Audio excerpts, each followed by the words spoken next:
Agora a gente faz a nossa conexão com Brasília para conversar com ela, que está mais uma vez conosco, participando ao vivo. Ela gostou, hein? Você viu? Tá vendo? Veio ontem, veio hoje. E Larissa, se cuide.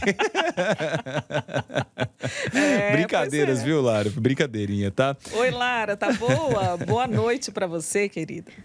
Oi, Dri, boa noite, Flávia. Assim você me compromete, viu? Mas eu falei com a Fran e falei com a Larissa já como que vocês todos, né, são perfeitos no que fazem, vamos Com dizer certeza. assim, né? Tudo que a gente demanda e o que a gente precisa, vocês chegam aqui com um brilhantismo, um profissionalismo tão grande, Lara, que a equipe daí é só dar show, viu? Vocês têm muito que se orgulharem aí do que vocês têm aí, sabe? Então, eu deixo isso sempre claro para a Francine e para a Larissa também. É um timaço que a gente tem em Brasília. Ainda bem que a gente tem que escolher, né? Porque com tanta gente boa, como é que você faz, né? Não é? Não tem como. Pois A Larissa falou, vai a Lara hoje. Eu falei, tá bom. E também vai dar show. Tá maravilhoso, vai dar show. E nós vamos falar sobre a posse de Nicolás Maduro, né, Lara? Para um terceiro mandato na Venezuela, que gerou muita repercussão em Brasília. O presidente Lula ainda está em silêncio, mas os ministros do governo já manifestaram, né, contra esse novo mandato do venezuelano, né? Exatamente, Dri. Eu queria, na verdade, abrir esse nosso giro aqui em Brasília com uma informação mais atualizada. O Ministério das Relações Exteriores publicou uma nota agora à noite confirmando o fechamento da fronteira Brasil-Venezuela em Roraima. Esse fechamento foi unilateral, feito pelo governo venezuelano, aconteceu por volta de 13 horas da tarde de hoje.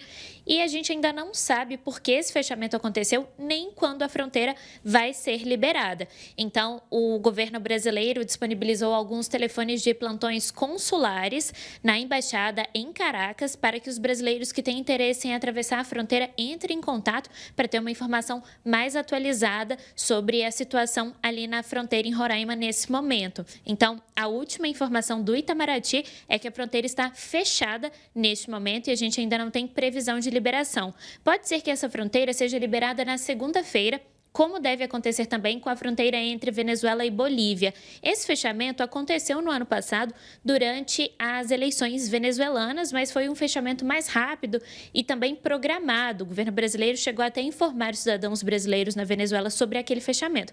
Mas dessa vez foi um movimento unilateral e a gente ainda não tem mais outras informações a respeito disso.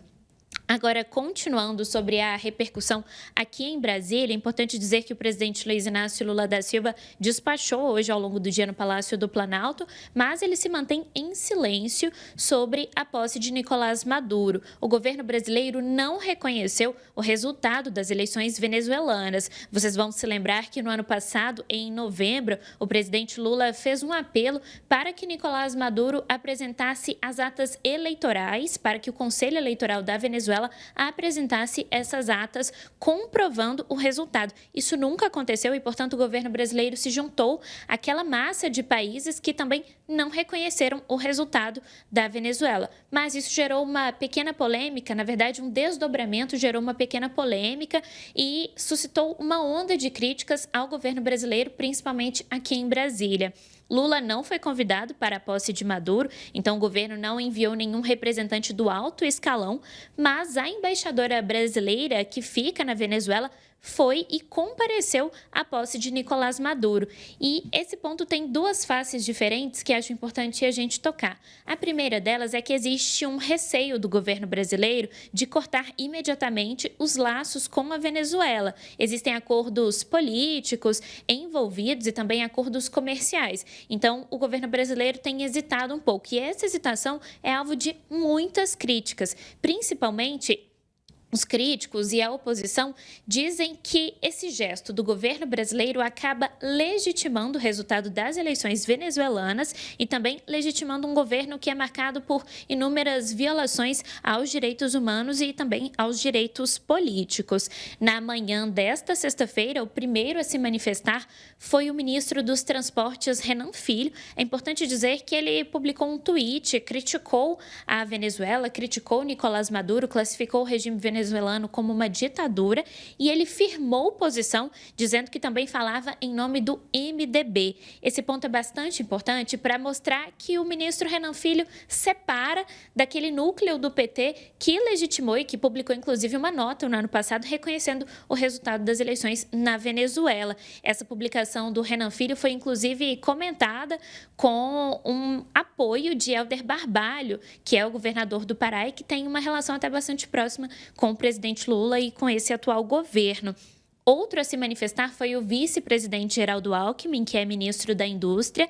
Ele estava na lanchonete ali do Palácio do Planalto hoje mais cedo, alguns jornalistas o encontraram e ele lamentou esse momento que vive a Venezuela. Também disse que não é possível legitimar uma ditadura e reconheceu, na verdade, relembrou que o governo brasileiro nunca reconheceu o resultado dessas eleições. Agora à noite, o ministro do Esporte, André Fufuca, que é do PP, outro partido, assim como o MDB, que compõe aquela sigla ali mais do centrão, mas que dialoga bem com a base, também dialoga com a oposição, ele se manifestou e repetiu o que disse Renan Filho, voltou a falar em ditadura na Venezuela. Agora, fora do governo, uma posição bastante importante foi a do atual presidente da Câmara dos Deputados, Arthur Lira.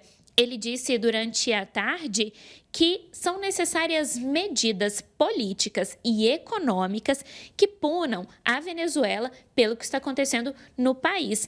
Agora, Dri e Flávio, só para lembrar uma coisinha, foi uma informação que saiu agora à noite, a gente publicou tem alguns minutos, a Câmara dos Deputados já marcou para o dia 1º de fevereiro, estava bastante atrasada essa marcação, na verdade, e eles marcaram para o dia 1º de fevereiro a eleição. Então, no dia 1º, a gente vai ter a eleição da mesa diretora do Senado, uma provável troca de Rodrigo Pacheco por Davi Alcolumbre, e à tarde na Câmara dos Deputados. E aí, possivelmente, Hugo Mota, o futuro presidente da Câmara dos Deputados. Valeu, Lara. Obrigado, viu, pelas suas informações. Tá vendo? Gente competente assim, fala de tudo e mais um pouco. Não é? Não é, menina? Ô, Lara, obrigada, viu, querida? Obrigada, gente. Não abre o microfone para mim, não, que eu falo muito. Ah, pois é, igual a gente. O Diego Urbano aqui, nosso operador, que está na mesa, ele sabe bem.